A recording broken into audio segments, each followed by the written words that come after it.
La capitale guinéenne a donné le coup d'envoi mercredi des 72 heures du livre, un événement majeur placé sous le signe de la lecture et de rayonnement culturel. Pendant 3 jours, cérémonies, expositions, débats et rencontres littéraires rythmeront la ville avec la participation d'auteurs venus de divers horizons. Cette édition nous rappelle que les récits portés par des femmes méritent d'être lus, entendus et transmis car ils sont au cœur de notre mémoire collective et des transformations sociétales à venir. Les femmes ont beaucoup à dire, à écrire et à transmettre. Et pourtant, en Guinée, force est de constater qu'elles écrivent encore trop peu, malgré la richesse de leur vécu, la densité de leur engagement et la force de leur silence. C'est un défi que nous avons choisi de relever, non pas par posture, mais par devoir. Cette édition a été pensée comme une œuvre collective.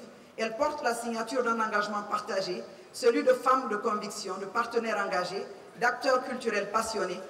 Durant ces 3 jours, le public aura accès à une programmation dense et exigeante. Dédicaces, panels, émissions culturelles, ateliers, expositions, projections, rencontres scolaires et universitaires. Ce sont plus de 50 000 visiteurs attendus. C'est la jeunesse que nous voulons inspirer. C'est la société que nous voulons toucher. Le thème de cette année, la puissance féminine, ne pouvait mieux tomber. Il est audacieux, il est urgent, il est universel. Car aujourd'hui, plus que jamais, le monde a besoin de repères humains, de leadership éclairé, de récits puissants, et les femmes y contribuent pleinement, souvent à bas bruit, mais de manière décisive. Pendant ces 72 heures, Conakry redevient la capitale africaine du livre.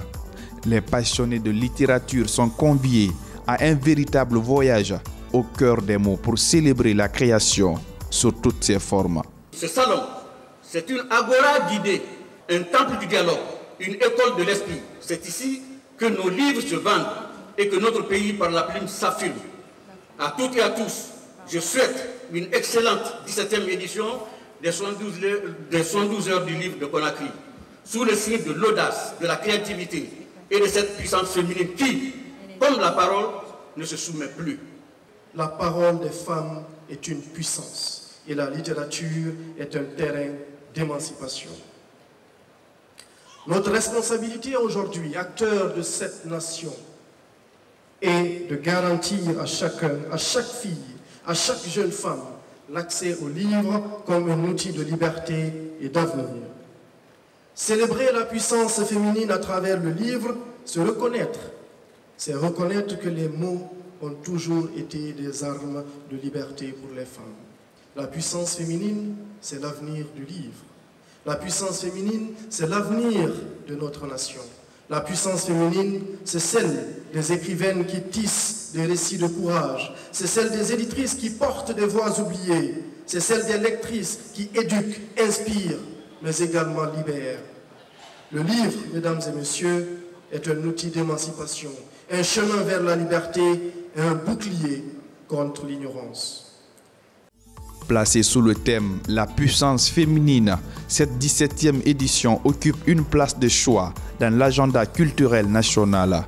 Les autorités guinéennes se sont fortement mobilisées pour donner un éclat particulier à cette célébration du savoir, de la culture et de l'émancipation. La vision du chef de l'État est de redonner à la Guinée la place qui est restée longtemps la sienne dans le domaine de la culture au plan africain. Avec Simandou 2040, nous avons l'assurance de voir la lecture prendre le dessus sur la paresse intellectuelle provoquée par les nouvelles technologies de communication. Le livre est le socle du savoir, de la culture, de l'émancipation, et c'est par lui que les femmes, les filles, les peuples prennent leur place dans le monde. Le gouvernement, par ses réformes et ses politiques publiques, place le livre au centre de la refondation nationale. Faire de la littérature un outil de puissance féminine, c'est un acte politique.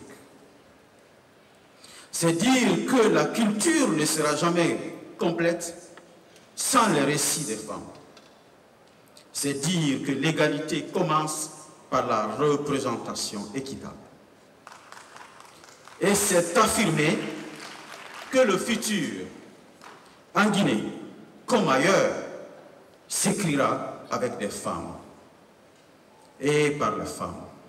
Durant ces 3 jours, Conakry tourne les pages d'une aventure littéraire et culturelle, une ode au savoir, à la créativité et à l'avenir.